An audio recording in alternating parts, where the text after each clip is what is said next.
Onyuma okujulira kwa kutadde mu kooti ejulirwamu era alambuludde ntisimumativu n'ensala y'omulamuzi Alice Komuhangi Kawuka owa kooti enkulu yamusindika ku Kalabanga 3 omwezi ogwokuna omwaka guno bwe yamusingisa emisango egy'okutta abaana bana. I hereby sentence him to suffer death.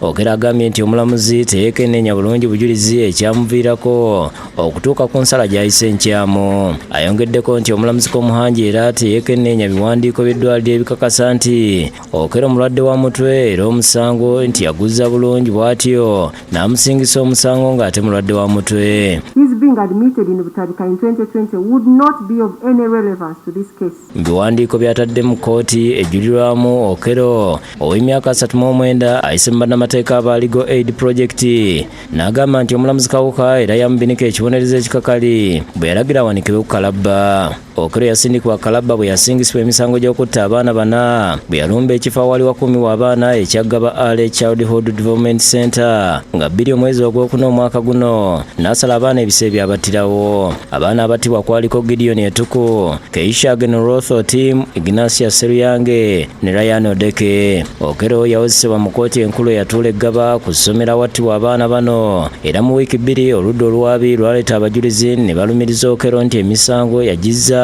ategeera bulungi. Obujulizi obwaleetebwa kwaliko n'obutambi bw'ebifaananyi ebyakwatibwa nga biraga entambula z'Okero okuva nga 1 omwezi ogwokuna lwe yatandika okulawuna ekifo okutuusa lwe yakolettemu nga 2 ogwokuna omwaka guno. Kyokka mu kuwozaako Okero yategeeza kooti nti alina ekitalo okumutemba ku mutwe n'akola ebintu eby'enjawulo nga ne ku olwo alabika kyekyamuliko. Yagamba nti kirabika omusango gwe yaguza naye nga tayagala kukkiriza nti yaguza, wabula nti waba yaguza yakikola tagenderedde kubanga tiyetayinza kutta baana abo. And yet, my lord, it is possible that there were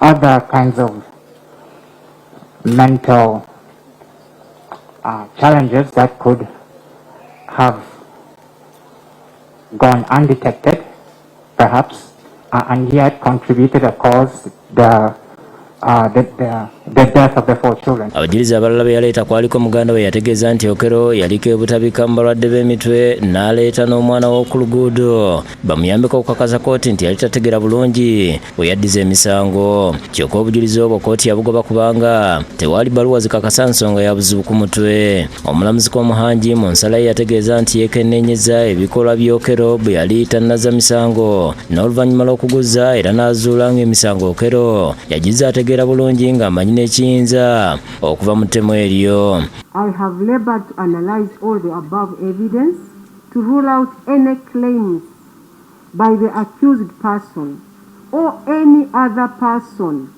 that may believe his claim of insanity as his defense to run away from accounting for this heinous crime. Yayongerako nti emisango Okero gye yazza tegitera kulabika nga yakozesa ettima erisukkiridde ku baana abaali tebalina ngeri yonna gye bayinza kwerwanako n'abasala obulago ne bafa.